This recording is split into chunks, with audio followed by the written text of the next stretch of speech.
And we are live.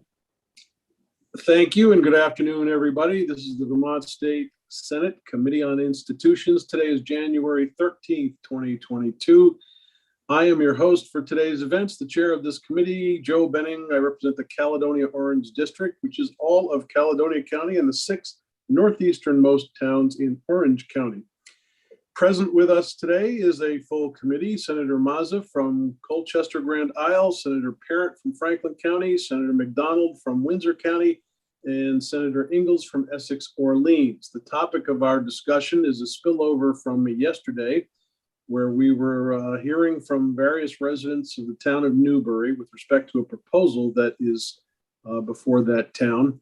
And I just want to remind everybody again that we understand that this happens to be in the midst of litigation. I've presented an opportunity for folks to come and tell us what they feel about the institution that has been proposed, but we're not going to get into a conversation about the litigation itself. We have to leave that for the courts to deal with.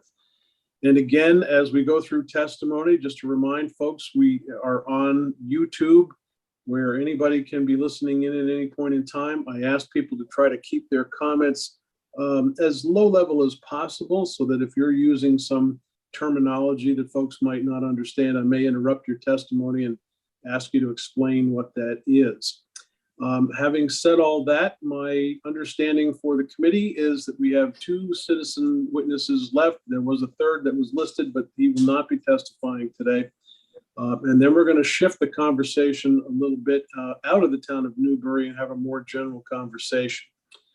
So for today's purposes, I have Mr. Chairman. Yes, Mr. Chairman, sir.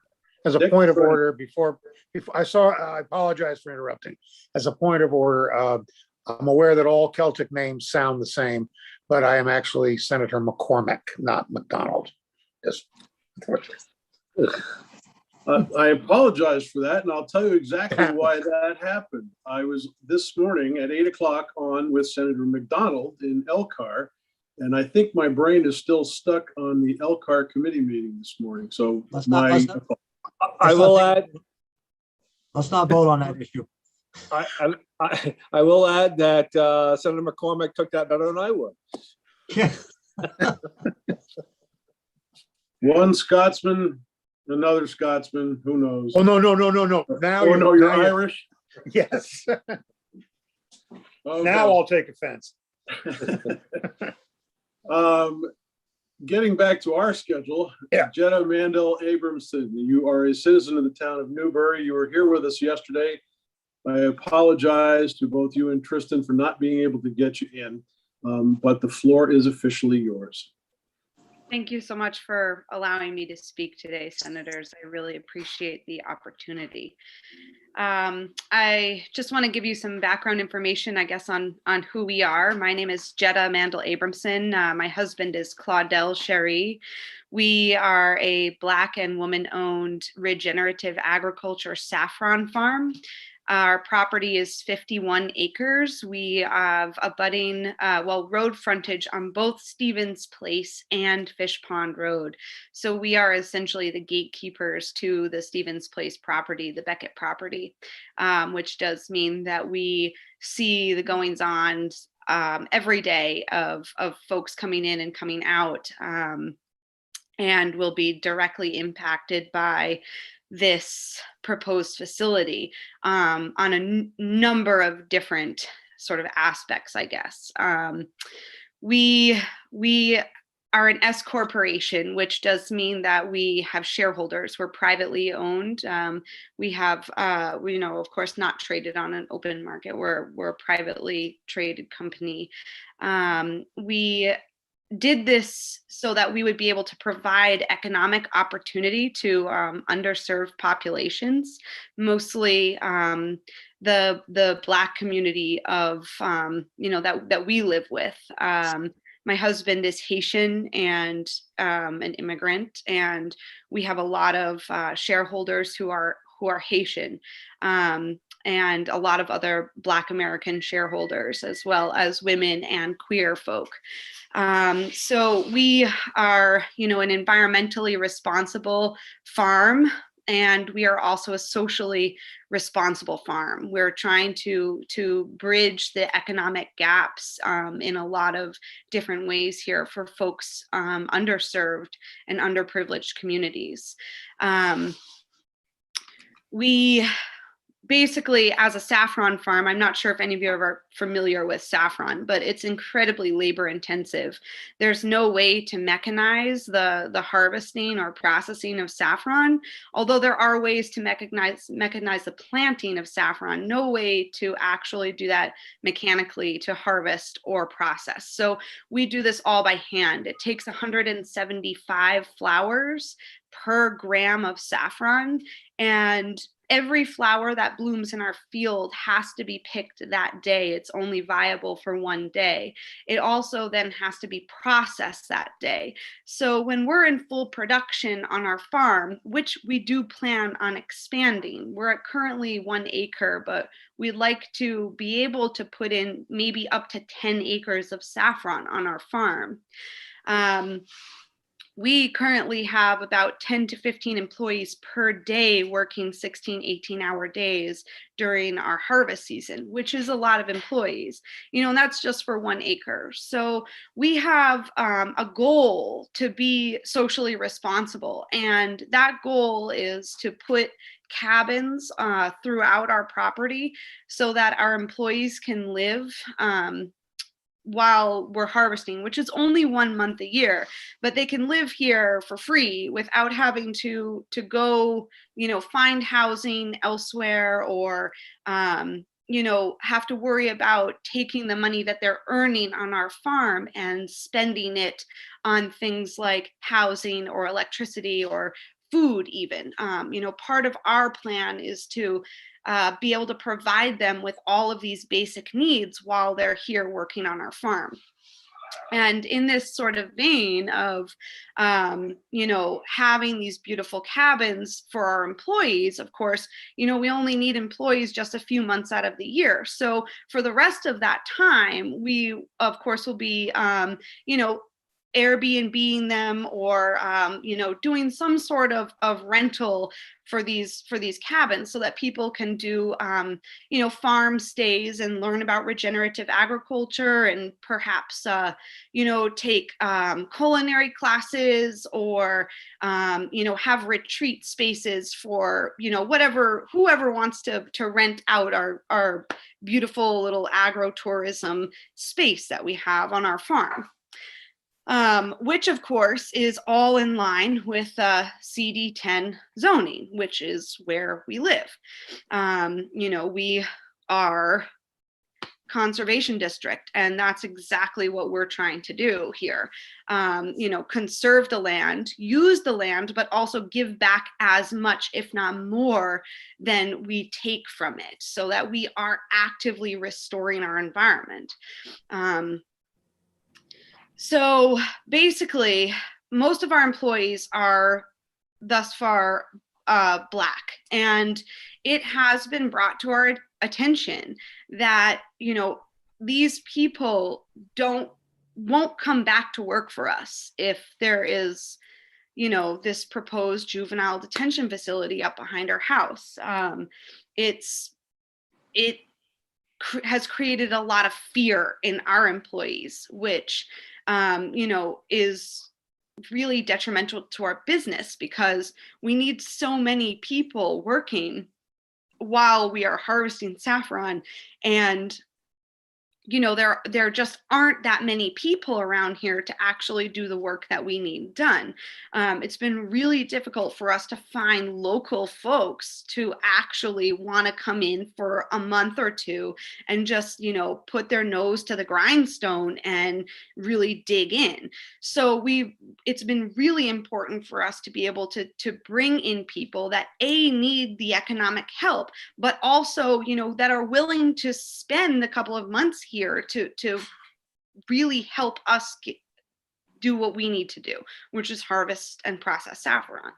So, it's for us to not have access to that employee base is it's going to put us out of business. I mean, we're not going to be able to harvest or process saffron this is my husband, Claudel, we're not going to have the people that we need in order to actually really continue our business if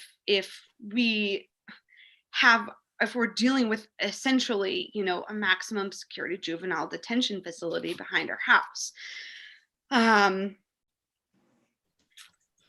Mostly because of the added police presence, of course. And that sort of brings us to a main point that we kind of touched on yesterday. But I'd like to just sort of get into a little bit deeper here, is that, the resources in Newbury are essentially non-existent as far as a police presence goes. We have a constable who is extraordinarily part-time. And I mean, I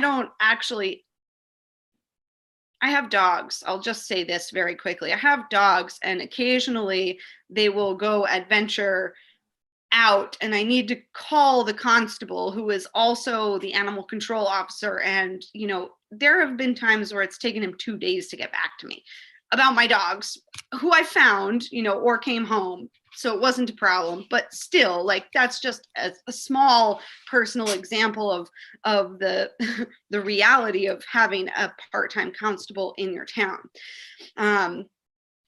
That being said, of course, we do have the state troopers, but their response time is anywhere from, depending on where they are, of course, is anywhere from 20 minutes to an hour and a half. So, it's very unreliable. I'd also like to bring up the point that, there's aspects of having an additional police force make us really uncomfortable, of course, because we are Black and women-owned farms. So I'm sure all of you are aware of the tumultuous relationships between law enforcement and the Black community of this country. I mean, there's no hiding it, and this is a reality. So this is something that makes us really uncomfortable, having, a police force that perhaps, in the unlikely event that a child, a youth, escapes this facility, we have the potential to be, police officers will be searching through our woods, and, like, God forbid they come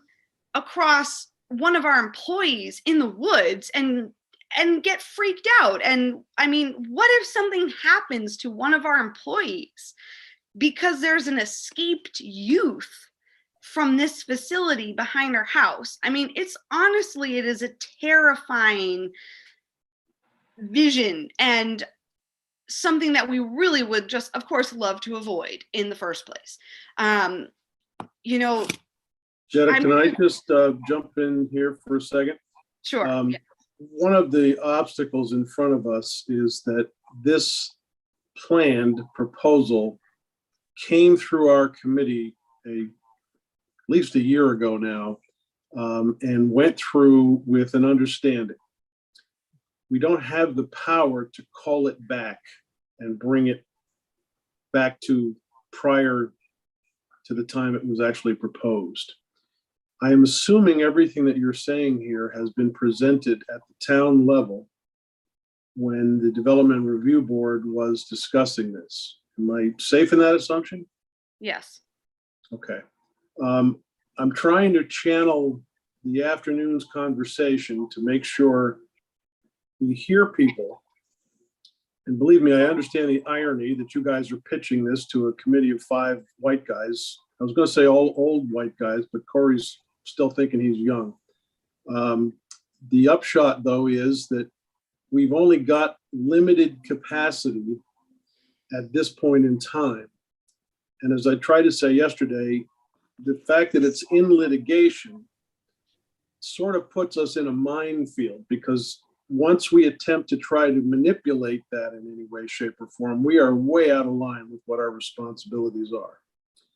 So I don't want to cut you off necessarily, but I do want to say that if there's anything you can tell us about what we did that you would have preferred we didn't do. And I think you've already done a lot of that so far.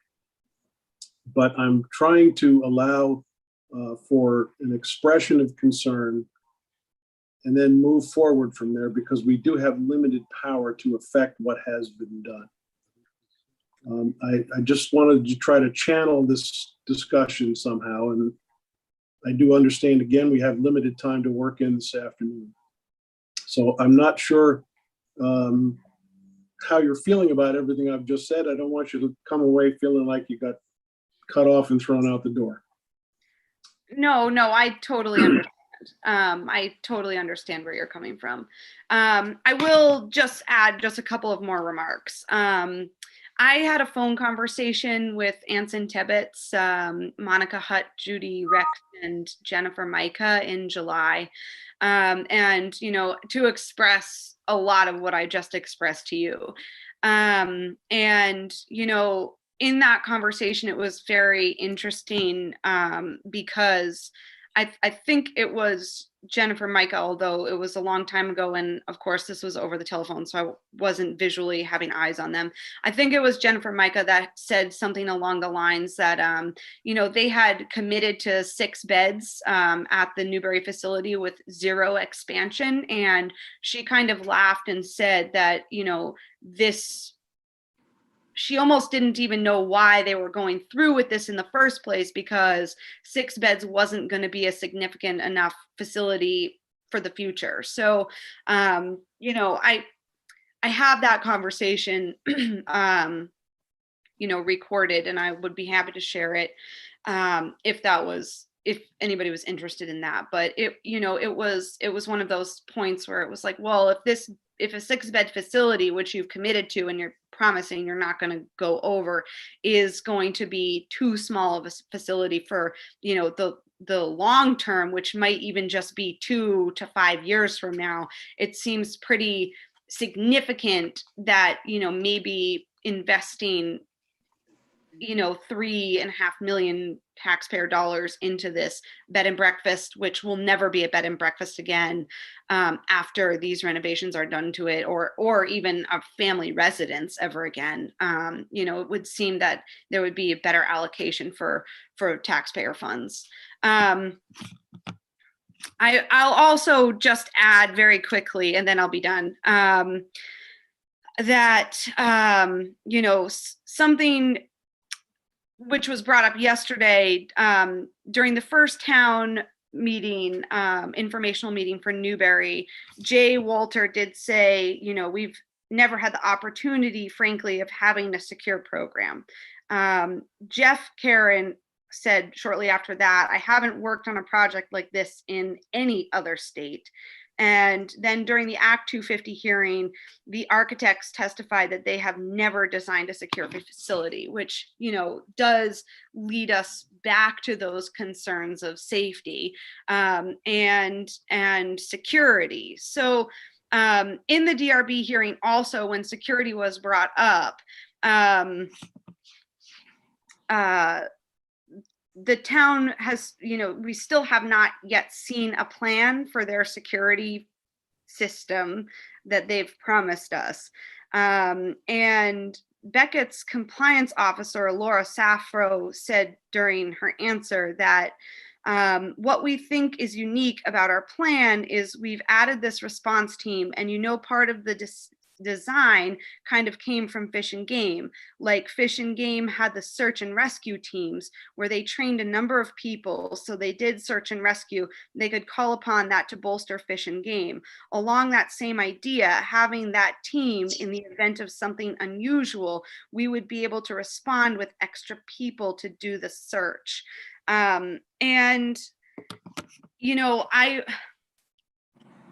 I'm going to just say that is really scary for us. We have lived on this road for 5 years now, and within the first 2 years, a neighbor way down the road had, a bunch of signs up posted on a tree. There was a Black Lives Matter sign, a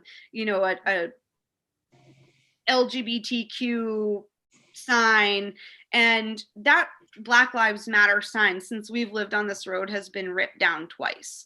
So to have, a civilian team put together to go and search for escaped youth walking through our property, perhaps armed, is just beyond. It's just beyond. It's scary.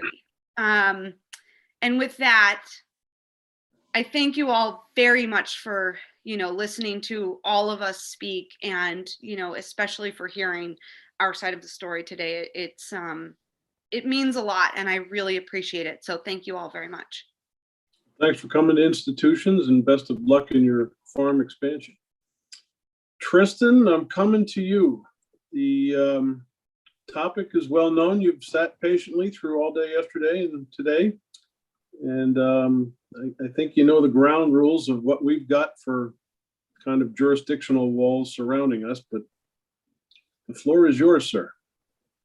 Thank you. I understand.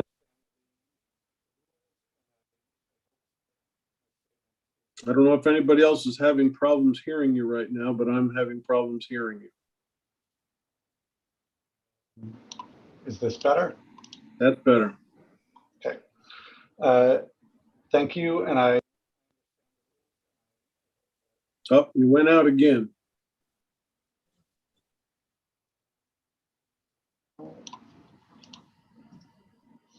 is this better?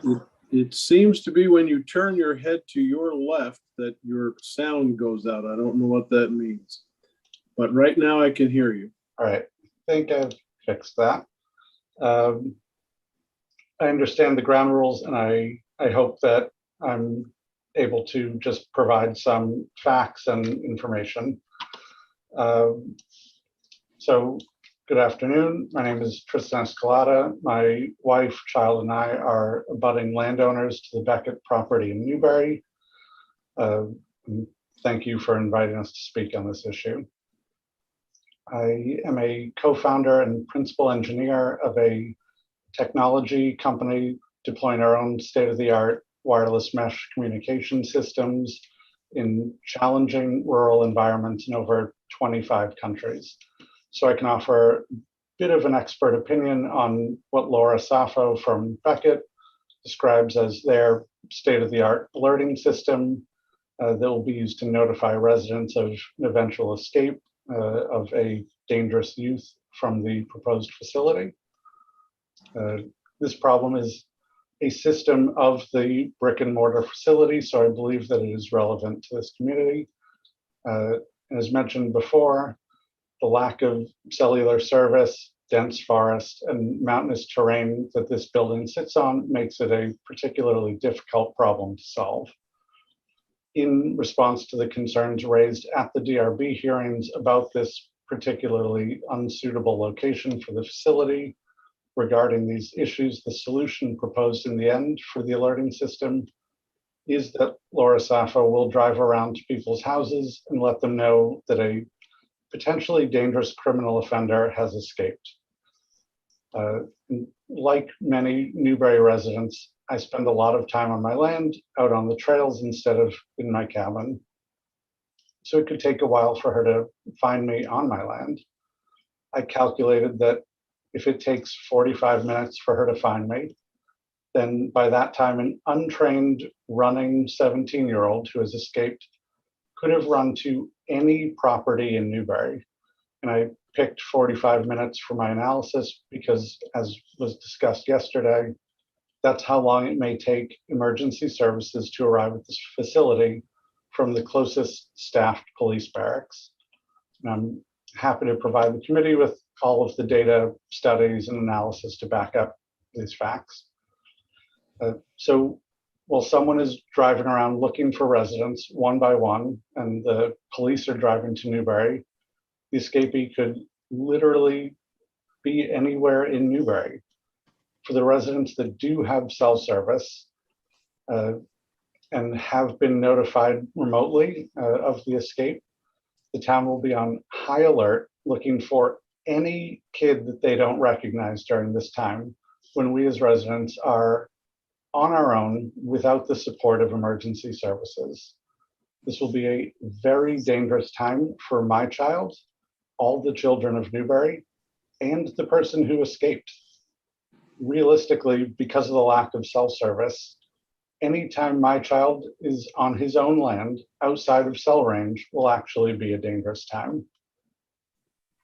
I currently allow hikers, ATVers, and hunters on my land, but if this prison is built, anytime they see my son outside of cell range, they will need to navigate the situation of whether or not my child is an escaped dangerous prisoner or not.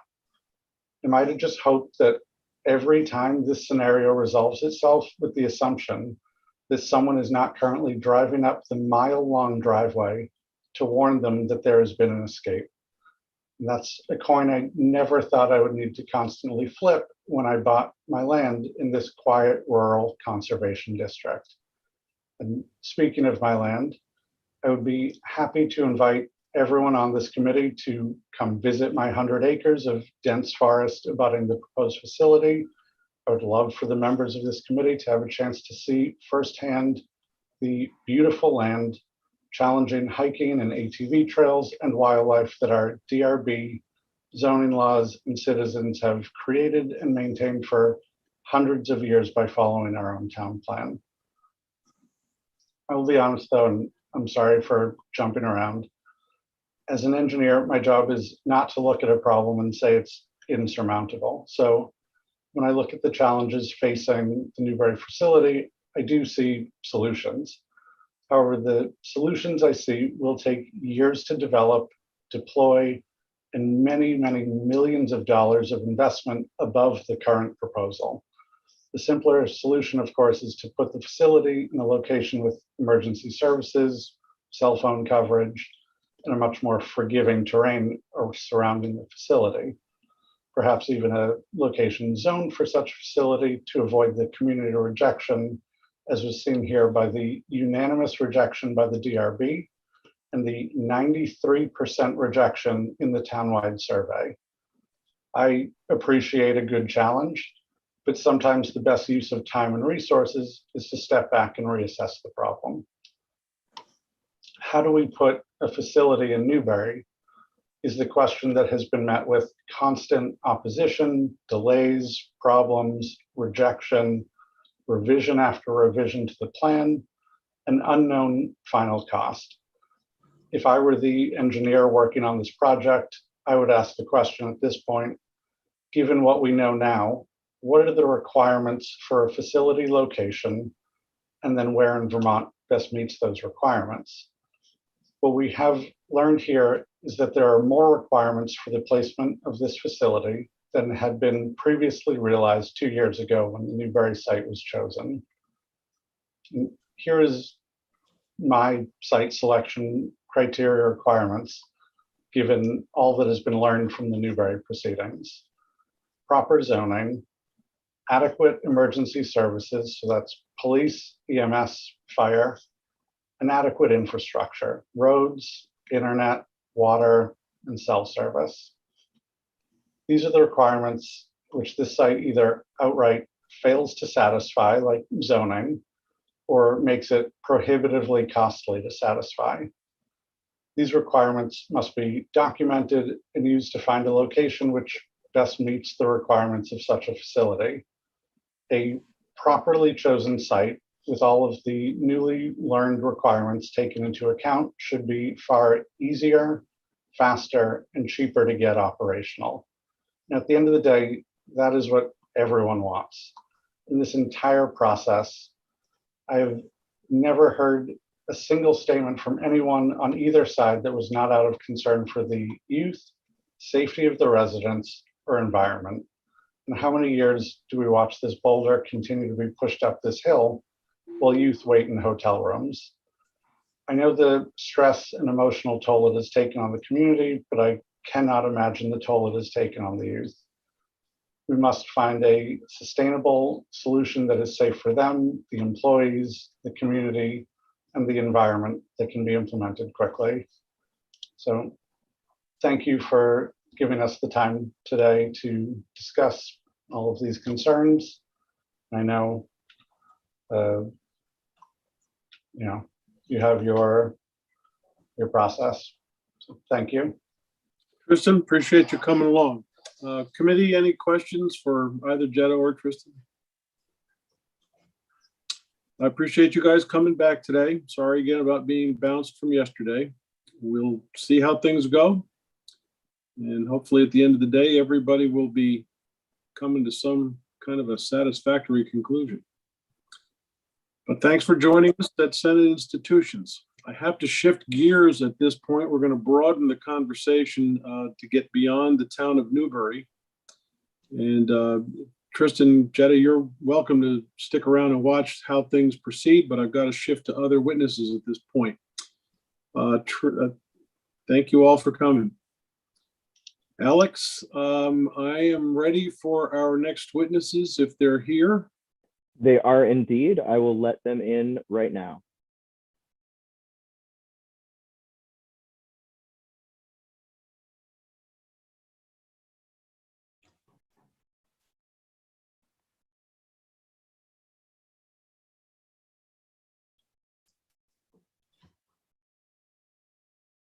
Good afternoon.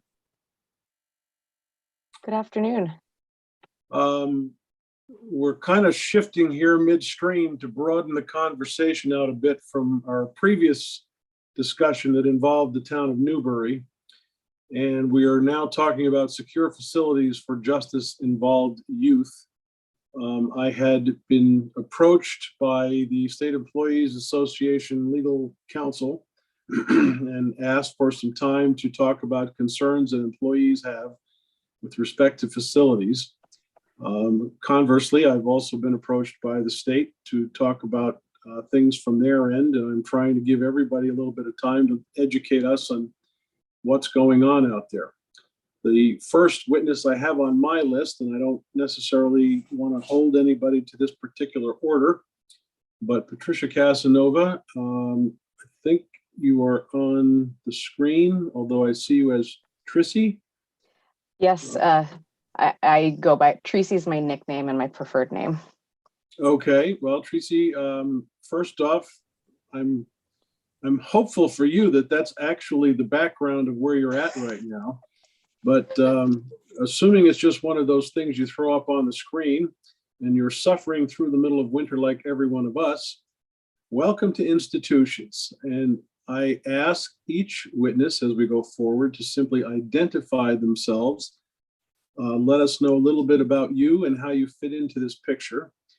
And I'll advise that sometimes we all use words that fit our own particular vernacular, but aren't necessarily known by the common person watching on YouTube. We frankly have no idea how many people are actually watching this proceeding right now, but I will assume for the benefit of everybody that we come down to a real low level on the conversation and try to get plain English out there so people can understand what's happening. If you happen to run afoul of that general hope, I will probably interrupt you and ask you to explain what X, Y, or Z is that you just said. It's not to be rude. It's just to let everybody out there know we're going to try to get everybody on the same page. So Tracy, welcome to Senate Institutions. The floor is yours, and you are free to take us away. Thank you so much, Senator Benning. I want to thank, so my name is Patricia Casanova. I work for the Vermont Department for Children and Families, Family Services Division. I want to just start off by thanking this committee for taking the time to hear from me today. I'm really glad to see that Senator Mazza is here today as I live in his district. He's my representative. We'll stop you right there and offer you our condolences. I love my town, so I can't, no condolences needed. So as I mentioned, my name is Patricia Casanova. I am the chair of the Family Services Labor Management Committee. I want to start my testimony by acknowledging that this committee deals with buildings and infrastructure. My testimony is going to be a blend for the need for physical space as well as policy implications that are going to come from that. I have worked for the DCF Family Services Division for the last 19 years in a variety of roles. For the first 13 years, I worked as a family services worker in the St. Albans District Office. I worked as a child protection worker, a juvenile services worker, and lastly, an investigator. Currently, I am the Deputy Compact Administrator for the Interstate Compact on the Placement of Children and Commission on Juveniles, and I'm the Human Trafficking Consultant for our division. The state of Vermont's system of care, often abbreviated as SOC, is in crisis and is in need of immediate intervention. This intervention needs to include a program where kids can physically be placed that is safe for them, the community, and staff. The system of care includes placements at home with parents, kinship foster placements, foster care, therapeutic foster care, short-term stabilization programs such as DEPO, residential treatment programs, psychiatric hospitals, and detention. In order for DCF's system of care to operate, we need placements that meet the specialized needs of the children in our care. We need all ends of the spectrum and all levels of care in between to be functioning, such as placements with family, foster care, residential treatment programs, and detention. Prior to the COVID-19 pandemic and the closure of Woodside, DCF had more options for placements across this level of care spectrum. While there has always been a shortage of foster homes, it seems that right now this part of our system is also in crisis. There are many factors contributing as to why this could be happening. Caregivers who are immune compromised and cannot take the risk of accepting placements now, caregivers who lost their jobs or experienced hardship through the pandemic, caregivers who have been overtapped and become burnt out or need a break, and the inconsistent access to school and community service providers contributing to foster parents saying no to placements.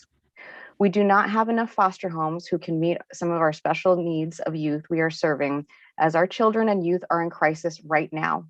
Our community-based services that would normally serve these kids in the community, such as therapists, mental health providers, services through our designated agencies, wraparound services, mentor programs for youth, respite and childcare, are also at a diminished capacity due to COVID-19.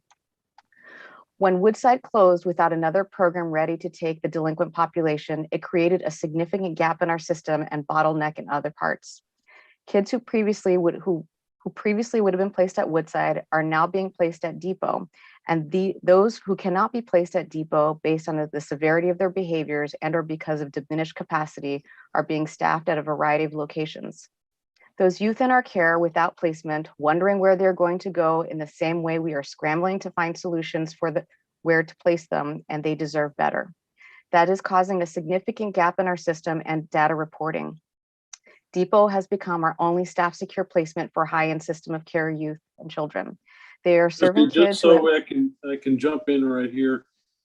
DEPO, I do understand what that is, but I don't think our viewers do. If you could explain where that is and what its original purpose was, as opposed to what it may be attempting to be used for now, would be very helpful. Absolutely. So DEPO is one of our contracted short-term residential programs that we have here in the state of Vermont. It is located in the town of Bennington. They have one program that serves girls and one house that serves boys. It is a staff secure program. It was initially intended as a short-term 7 to 10 day stabilization program. That was the initial intended purpose. And for senators, for your edification, Senator Sears will be happy to tell you about his affiliation with that program many, many years ago. Thank you. Sorry to interrupt you. No problem.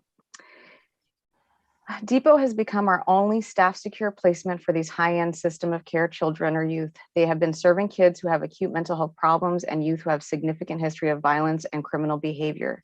Their staff are being assaulted on a regular basis, and COVID outbreaks have significantly diminished their capacity to the point that DCF has needed to send in our own staff into DEPO to help maintain the staffing ratios in order to keep the program open.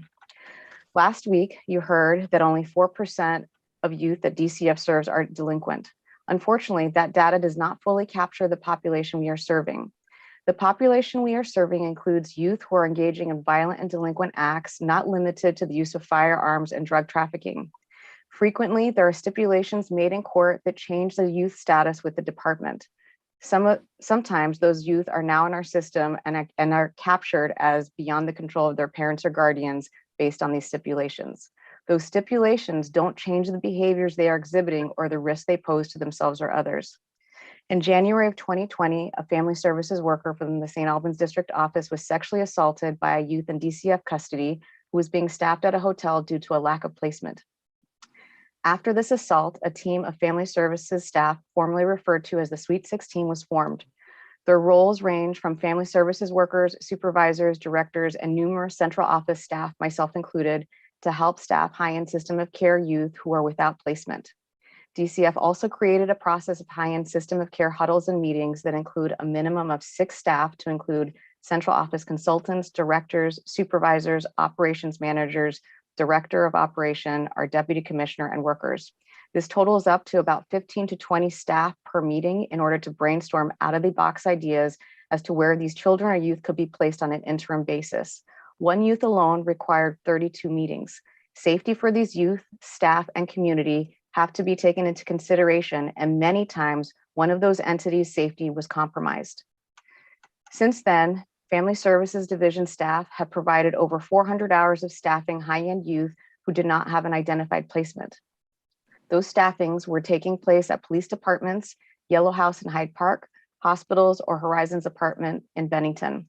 Some of those staffings would include law enforcement in order to increase safety, while some only had 2 DCF staff. Many of those youth had recently been assaulted, committed serious crimes, been discharged or denied from in-state options due to their behaviors, or had been waiting for access to the Brattleboro retreat. These 400 hours are in addition to the staff working their 40 hours a week. Our staffing of particularly violent or high-risk youth require the support of law enforcement. Over the last year, we have been dependent almost solely on the Lamoille and Windham County Sheriff's offices for these details. They have bent over backwards to try to assist us. Unfortunately, many times they don't have the staffing to continue to hold up our system of care.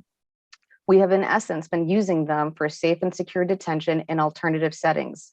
At this time, their capacity to continue to support us has been significantly diminished due to their staffing shortages. In 2020, there were 187 times the DCF staff were called in after hours to staff youth.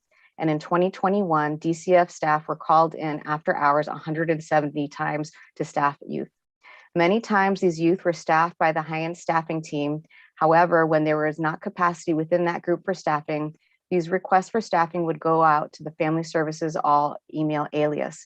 Even our director of operations has been called in to help provide staffing.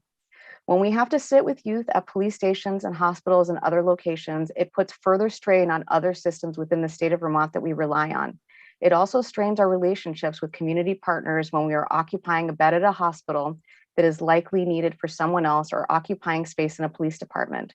For example, this past fall, I agreed to staff a youth at a police department under the condition that law enforcement would be present since that youth had recently been charged with assault with a deadly weapon.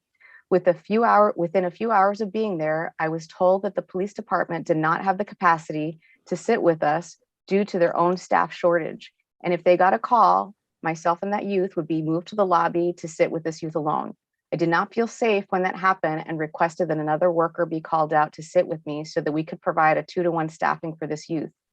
This youth was later moved to the lobby conference room at the police station where he slept on the floor while we continued to work to find a placement for him. Shortly after that staffing, WCIX reported that on November 22nd, 2021, 2 17-year-old males who had run away from a group home were brought back to the police station. They were held in a conference room when a fight broke out between the boys. According to the articles, the police intervened and one of the teens became aggressive towards officers, which prompted for a call for backup. One of those youth had previously been staffed by some of our DCF staff earlier that summer. This is the type of data that is missing. We are missing the data about how many kids in DCF custody have gone without placement. The situations we have youth in our care who have engaged in violent and assaultive behavior or in mental health crisis, and we have no place to put them. Those situations are not captured in the data previously provided, and it is those situations that are creating the risk for these children and our staff. While we are staffing a high number of these youth, we are also sending kids home prematurely when there have been no other alternative options or the risk is too great for our staff. And then some would say that the community is then at risk. Some of these kids and youth would have previously been placed at Woodside based on their delinquency status and risk to the community. At this time, all ends of our system are compromised. Some of the programs that were previously listed are only long-term residential programs that require approval from the Case Review Committee. Some of them are currently compromised due to COVID-19, which has resulted in reduced capacity within their programs. While COVID has exacerbated the problem, it is not certainly the only cause. COVID has just further limited program and foster care capacity. We are lucky for a period of time that we had the ability to contract with the Sununu Detention Center in New Hampshire for detention beds. However, it was very difficult to place Vermont youth in New Hampshire for the purposes of detention based on the need for a court order allowing the out-of-state placement. Sununu is not a resource to us at this time, leaving us with zero options for secure detention beds in Vermont. While standing up a detention program now is not going to solve all of our programs, it will reduce some of the pressure to our system and other systems. What we know is that there seems to be a rise in youth committing violent crimes. There has been a significant increase in the number of youth coming into Vermont for the purposes of drug trafficking who are gang involved from other states. Over the last year, we have detained 12 out-of-state youth, a majority who were picked up for drug trafficking charges in which they were found with high quantities of heroin and other narcotics. This is an increase from prior years. As I mentioned, these youth were gang involved and had a history of violence. The impact of COVID on our children and youth mental health is also at an all-time high. We have seen instances of youth coming into state custody for the purposes of placement, youth whose parents have begged for help, done all they could, and the systems have not met them as they should. The bottom line is that our system is in crisis. Our children, youth, our staff, and communities are being negatively impacted by this lack of stability. Everyone has been saying that something bad is on the verge of happening. I'm here to tell you that something bad has been already happened and continues to happen. In the last year, we had one of our staff sexually assaulted by a youth in custody. We have had kids who have attempted suicide after being moved from secure placements. We have numerous kids staffed in our offices due to foster home shortages, kids who are being staffed at police stations, hospitals, Horizons apartments, and Yellow House. This is a disservice to our state's children and youth. DCF wants to be able to safely meet the treatment and placement needs of these children, but time and time again have to settle for less than what's indicated. We have placed kids at home after committing violent crimes or firearm-related crimes because they are too dangerous to be staffed or placed in one of our staff secure programs. We have asked our staff to transport youth who have violently assaulted foster parents and are hoping that nothing bad continues to happen. If something does not change now, bad things are going to continue to happen to the children and youth that we are serving and to our staff, and our communities will not be safer. Earlier this week, an article was published by KXAN Texas reporter Avery Travis. This article was talking about the challenges within the Texas foster care system, and a quote from this article summarizes the crisis we faced here in Vermont. It said, "Core failure in the absence of a fully developed system of care, including home and community-based resources, targeted and well-resourced treatment, and appropriate placement services matched to children's needs. We need a fully developed system of care, which includes all of these pieces, as well as placements where kids who are engaging in violent behavior or crimes involving firearms can be placed safely. What we also need is a in-state secure setting to place youth on the date the violent act occurs.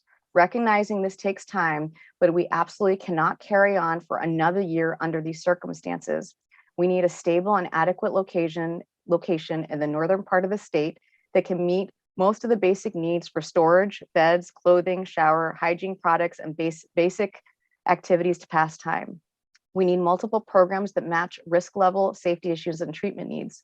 We need more crisis and stabilization beds for mental health and behavioral problems. We need guaranteed after-hours transportation. We need 25 temporary staff for after-hours staffing, or 16 temporary staff who can be allowed to be on standby status or contracted to be on standby to respond to high-end staffing needs. These temps would be on a rotation 2 at a time to ensure adequate staffing. We need advanced sitters for hospital-based staffing and a commitment to end the utilization of family services workers and division staff to support high-end placements. We need the commissioner and secretary to hold a listening session with impacted staff. And lastly, the Labor Management Committee request to be able to meet with Governor Scott so that we can share with him directly the crisis we are in and request his assistance. We need the governor's involvement to help ensure an in-state secure program is open immediately to place youth when they engage in violent behaviors. Thank you. Christy, I appreciate your communications here. I've got a couple questions I'd like to start with. Back in 2011, when Irene hit, we had to close Waterbury. And Governor Shumlin at the time had a desire to have a wheel and spoke system set up throughout the state. And as I looked at what was being planned, I realized he was placing a great deal of weight on building brick and mortar in the southern end of the state, while the actual patients were coming from the northern end of the state. And I literally drew out a map of Vermont to demonstrate what the imbalance was. You've made mention about a need in the northern part of the state. Is that something similar going on here with respect to the clientele and where they are coming from? Well, I do not personally hold the data as to where kids are coming from that we're placing it in Bennington, but I anecdotally believe that that a majority of kids are coming from the northern part of the state, and they're having to be transported 3 hours to get to Bennington to Depot. So if that is data that this committee is seeking, I can work to providing that I'm making an attempt to get it. It will be, let me back up a half a step. This committee deals primarily with brick and mortar. There's a crossover between knowing where your operators are and where they might want to be living, as well as where the folks, where they live that are coming into the system. In this case, it's youth at risk. It is helpful to have a map, literally, that demonstrates where those numbers are coming from when we want to think about where we should be building facilities or retrofitting facilities in order to meet the needs of these youth.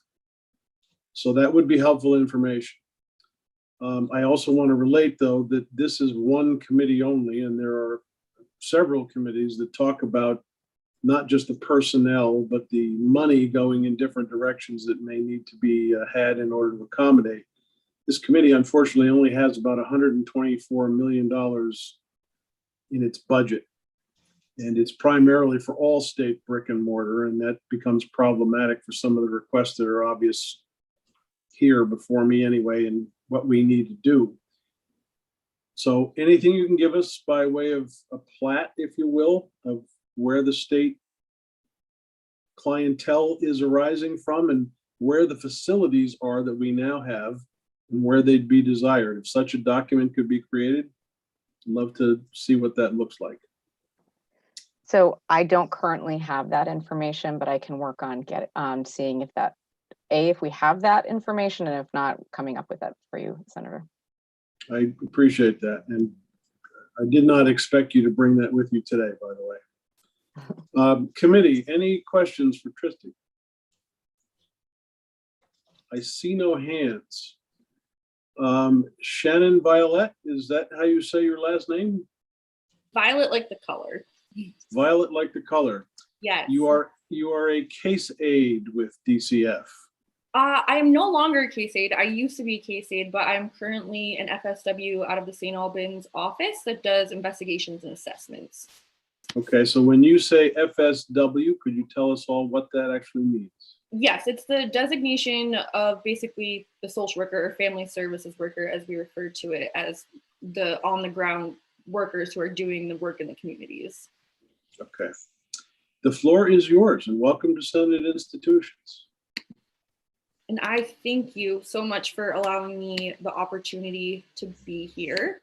As I kind of already said, my name is Shannon Violet, and I have been a family services worker with the Department for Children and Families for approximately 2.5 years now. Prior to that, as I said before, I worked for the department in different capacities, including the case aide position, which is just a position that helps assist social workers in their daily roles. And also I did a year-long internship that served for my bachelor's degree in social work that I received from UVM in 2019. Kind of like I already stated, my role at the department is what we call in my office an intake worker, which does the investigations and assessments of accepted reports of child abuse and neglect. With that being said, I'm here today to speak with you not as an employee of the department, but as a member of the public and a VSEA union member. When trying to think of what I wanted to present to you guys and how I wanted to present that, I put a lot of thought into that. And I ultimately realized that I could present all the facts in a data form, or I could use more specific anecdotal stories of the crisis situation that we are currently facing in our district offices. And honestly, sometimes I think that is just like as important as some of the like hard facts and data. So even though my role is on the front end and not in the juvenile services world necessarily, the impact of not having enough juvenile and youth services in the state of Vermont has had a trickle-down effect into every aspect of the work that family services does. For example, I spent my entire workday yesterday on how to support a youth who was too unsafe to be at home, and the mom did not want the child home because of these behaviors. And the mom kept asking me and begging me to help their daughter get into a safe and place where she could get treatment for these unsafe behaviors. And unfortunately, I had to tell that mother that that was a really unlikely situation that was going to happen anytime in the near future, because to simply put it, there are no facilities and no placements that can take youth with violent behaviors on an true emergency basis. And that's when social workers end up staffing these youth at emergency rooms, police departments, etc. Recently, when I had to write a CHINS petition, which is stands for Child in Need of Care and Supervision. It's what all children who are in DCF custody fall under. It's in statute. When I had to write this CHINS petition asking for a judge to make an emergency decision on whether a youth was unmanageable or not, the planning for how to support this youth was unimaginable. It is not as simple as one thinks right now, as all emergency beds are full. We have discussions about which youth can maybe be removed from the certain program they're in currently to accommodate this other youth to be put in it who may need it more, and which youth is more than likely going to be safe enough to be back in the community. This is an impossible task, trying to juggle whose mental health is better or worse than someone else's at any given time, because really the reality is all of them need the care and that these services can provide them, but our system just can't support it right now. While the entire system of care is being impacted with the lack of resources that are available, the one system that has been impacted significantly is the juvenile justice system and the lack of secure facility in the state of Vermont. Prior to Woodside closing, judges could send both youth with delinquent status and what policy calls as a CHINS C, which I kind of described what a CHINS is in my previous part of like the child in need of care and supervision. And the CHINS is broken down into separate subsections, and C, the specific C just stands for youth that is defined by statute as beyond their parents' control and or presents a safety risk to themselves or other. Because Woodside is not available, youth are being placed at facilities, kind of as Tracy mentioned, that are supposed to be used for short-term emergency stabilization that is only supposed to be the like 7 to 14 days, but it's now being used for the Woodside youth because that is our next level of highest emergency placement care for them.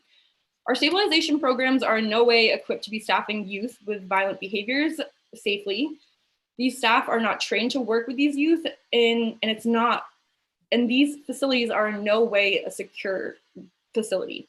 Recently, youth from my office that were placed at these facilities, which include like Depot, went on run from these programs, which when we say go on run, it means they ran away or like absconded from the programs and were out in the community freely without supervision.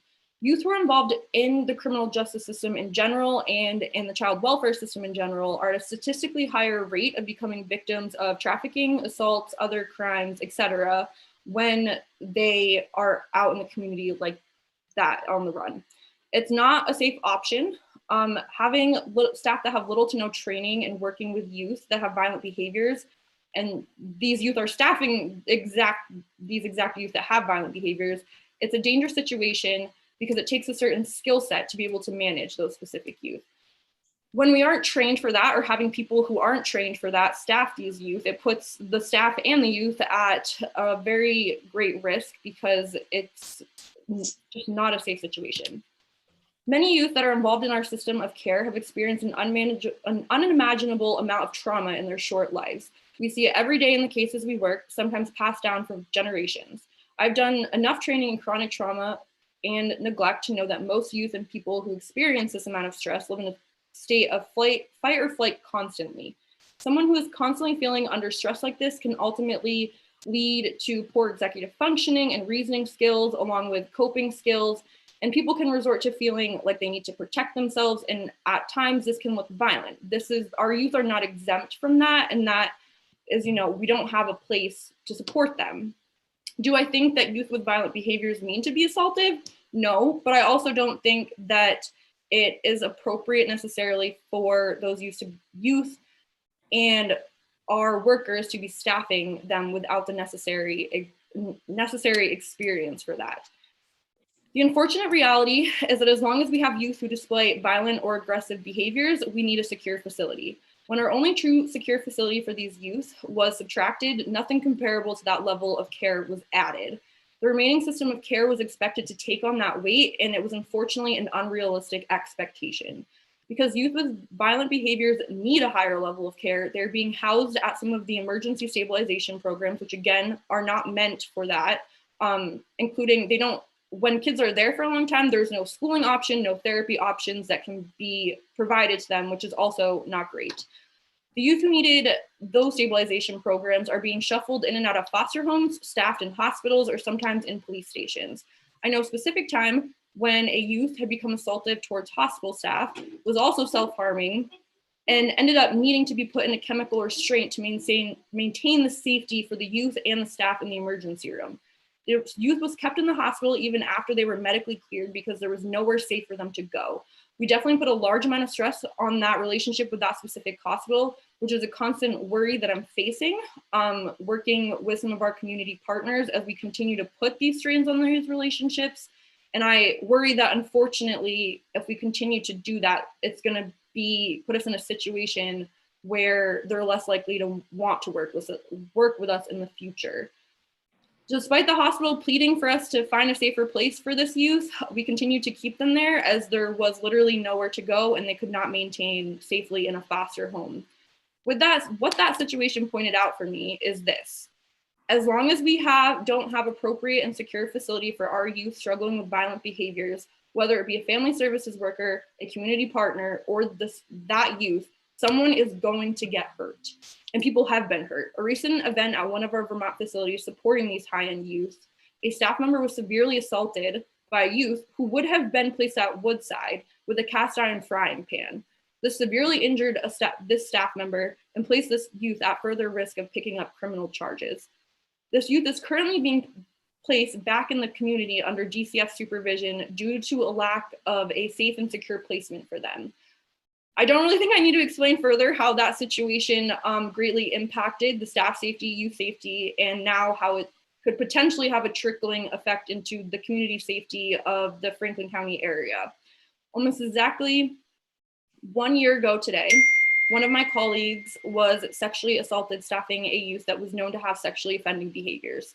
He was staffed by us because there was no facility with an appropriate level of care immediately available to them. So that was why FSD staff, or family services staff, was asked to do that. I'm one of the first people to volunteer to help out where I can, but to think that I could be called on to staff a youth with aggressive or violent behaviors concerns me. I am not trained for that situation where a youth might become physically aggressive with me, and it is not something that is even offered at our basic foundations training. I worry that if this information was not shared with you all, you would not see how urgent this need is for a secure facility to staff these youth. All I want, and I know all my coworkers want, is to see these youth be successful. When youth are in custody, us workers spend a lot of time getting to know them and getting to know who these youth are as people. I always get asked by friends and family what keeps me going in this difficult work. And every time I think about it, I think of the positive stories of seeing my clients be successful. I worry that the youth in these examples I shared are not being set up for success and that the system currently in place for them is setting them up for failure. Thank you. Shannon, I'm going to throw you a curveball here. Hi, Last I'm ready. week, we heard a lot of conversation about the court system. Mhm. You brought up the fact that a juvenile entering the system, which in my eyes is the court system as well, Yes, it begins with a CHINS petition. yes, that is As correct. you and I know, a CHINS petition gets filed. The CHINS petition creates a process for the juvenile to run through the court's system. Yes. First thing that happens is there's a preliminary hearing, then there is a merits hearing, and if the merits are contested, there's going to be a contested merits hearing. Whether they are contested or not, eventually they end up in a final hearing to figure out what are we going to do with this person now that we have adjudicated them to be CHINS. The Yes. court process, as you see it right now, in comparison to pre-COVID, how are we doing with the timing of those cases? It's not great. Yeah, it's not great. It's very slow. I recently had a situation about a month ago where I was asked to testify at a merits hearing that I had, like, so for the front end staff, like me as an investigator, we're usually the ones who file those affidavits asking for custody of youth. So I had filed an affidavit at the very beginning of 2019, and I was asked to testify to merits of that affidavit probably about a month ago. And that's like not great because at that time, that's a year and a half ago. And that's like a very long time to be sitting with that. Because usually they were only a couple, like merits hearings would happen a few months after the initial filing. Okay. Committee, questions for Shannon? I don't see any hands. I want to thank you both for coming out this afternoon. We no doubt will be having some more conversation. But again, I thank you for coming along. Patricia, if you could get me some information to try to develop some kind of a plat of the state and what the distribution looks like for present facilities versus incoming patients, that would be most helpful as we discuss brick and mortar locations down the road. I will absolutely work on that, Senator. Appreciate that. Committee, our next witness is due in at 2:45. Tristan, I don't know if Representative McFawn is here. We're going to shift the conversation again slightly to talk about one such idea. Tristan, if you're still out there someplace, I'm sorry, Alex, if you're out there somewhere and can let me know who's in the waiting list. Yes, absolutely. Representative McFawn is here. I can let him in if you're ready for him. Please do. And if Becky is arriving at some point, just let her right on in. Absolutely. Letting him in now.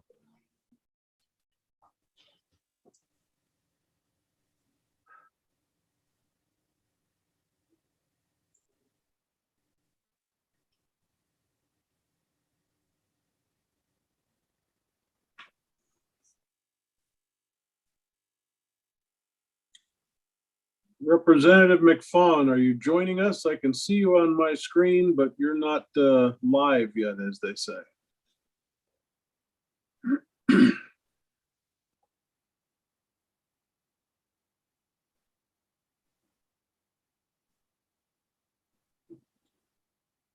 This is Senate Institutions calling Representative McFawn. Are you out there? Out there now. Good afternoon, Topper. How are you? All right. How you doing?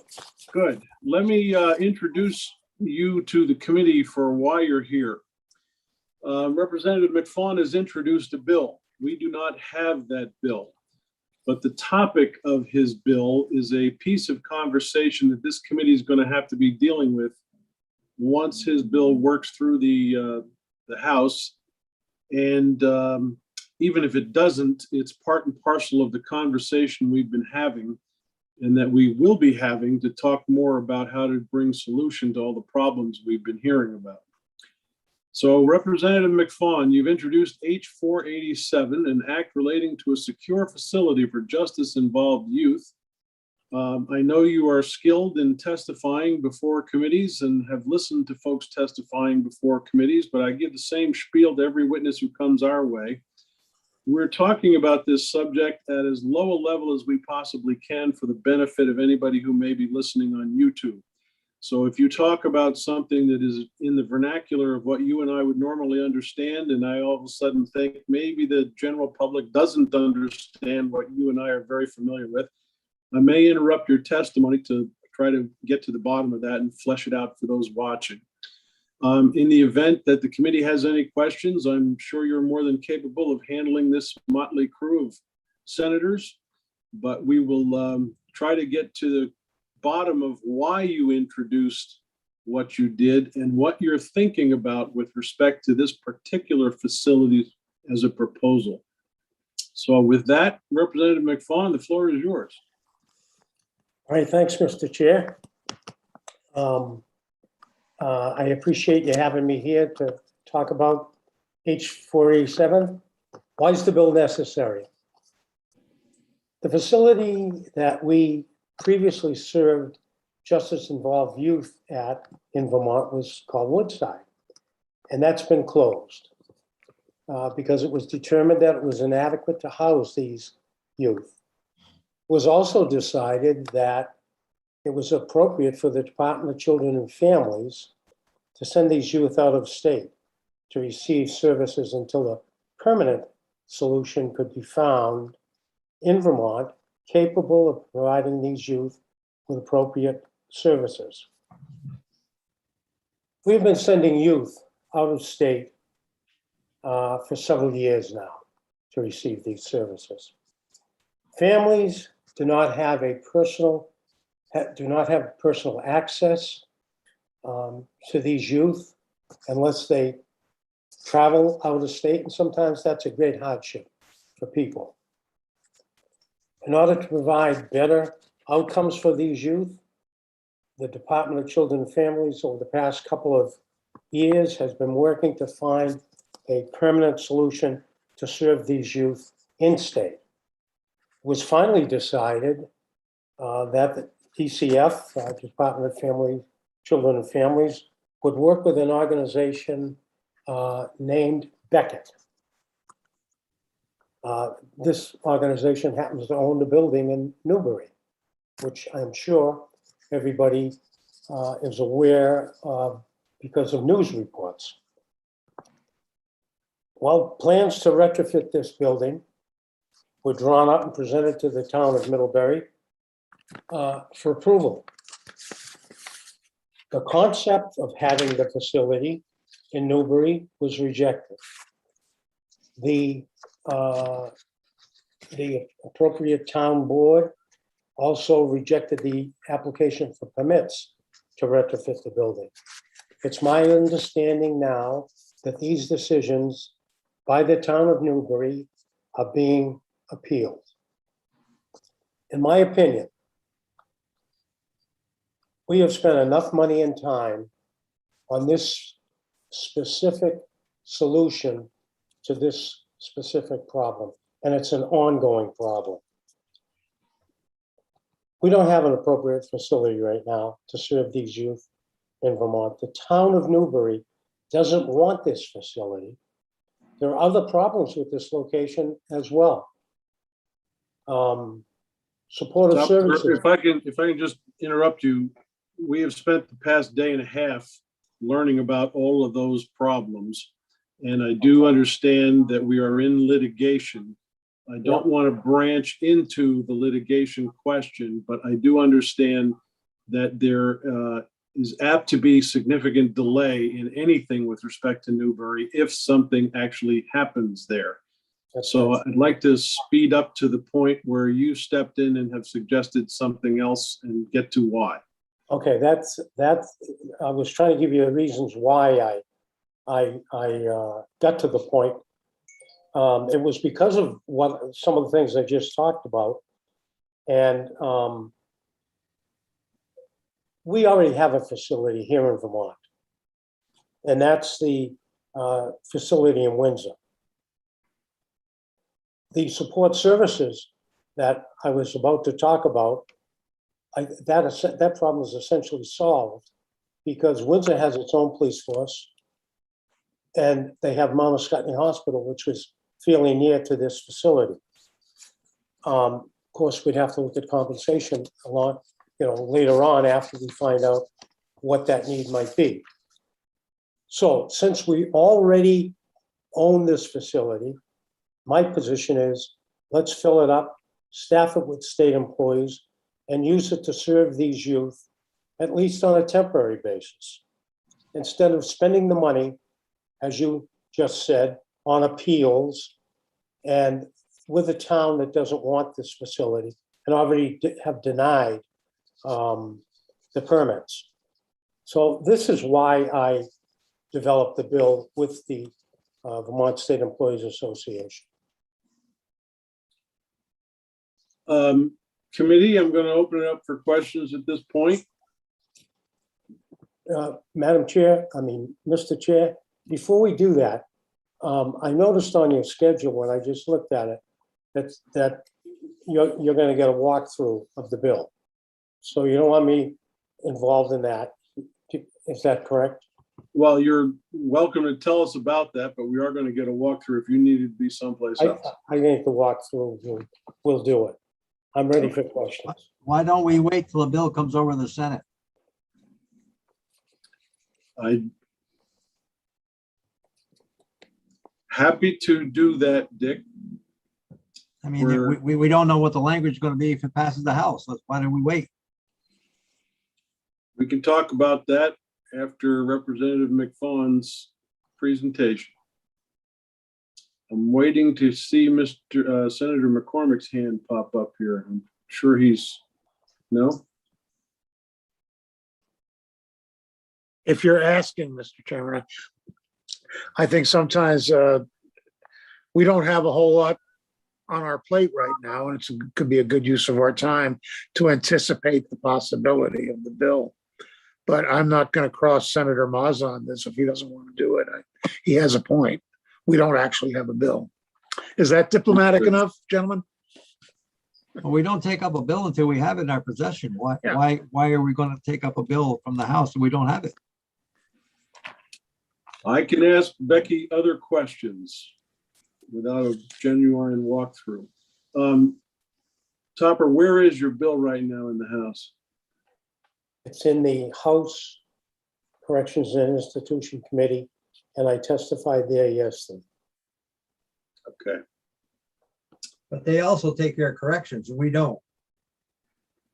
Well, I understand that, but if this language happens to pop up in that other bill we do take care of, I would like this committee to have a little heads up about what's coming down the pike. But we can hold that conversation for another day.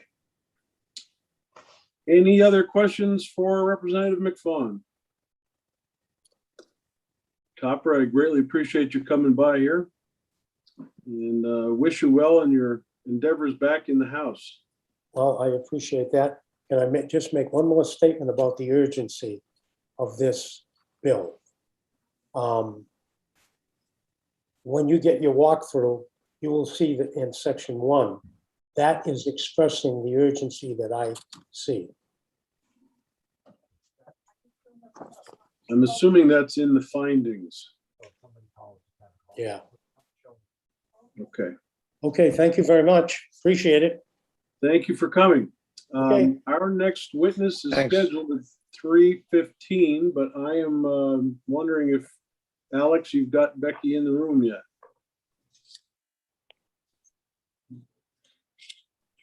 I have not. I'm sending her an email right now, letting her know that we're ready a little early for her. Okay. Why don't we all take a 10-minute break and we'll come back in 10 minutes and see if Becky has arrived.